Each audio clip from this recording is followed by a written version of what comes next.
So we just finished test driving this jeepney for 4 times here in the UP campus.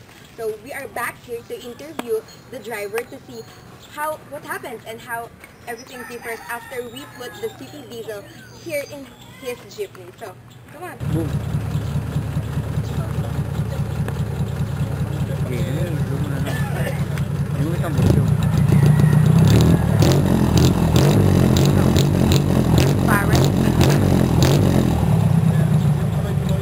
Takot siya dyan.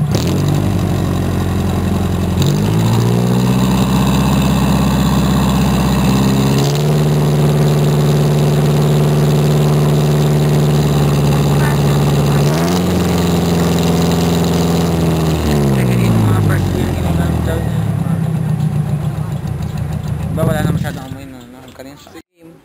So, ano pong pangalan niya po? Yes, Pascual. Ilang taon na po kayo? 23.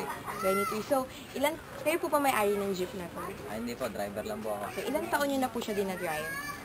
2. 2 years. So, sa pagdadrive niyo po nito for the past 2 years, ano po yung napapansin niyo po? Parang ano po yung experience niyo? Okay naman, kaso lang, mausok nga. Mausok po. And tapos pero sabi niyo po, mausok. So, ngayon po na nilagay po natin yung CityDiesel. Ano po yung napansin niyo yung pagkakaiba? Nawala yung itim na usok, tapos nawala yung vibrate ng makina. Nawala yung itim na usok, tapos nawala po yung Vibrate. yung nagba-vibrate. So, kung kanina po malakas yung vibration, ngayon po, smooth na siya. Okay po. Tapos, ano pa pong napansin niyo kung saan? Yun lang. So, sabi niyo po, medyo nag-smoothen po yung vibration po ng jeep. So, paano niyo po nasabing nawala na yung vibration na yun? Kasi pagka nakahinto yan, yung cambio niya, gano'n.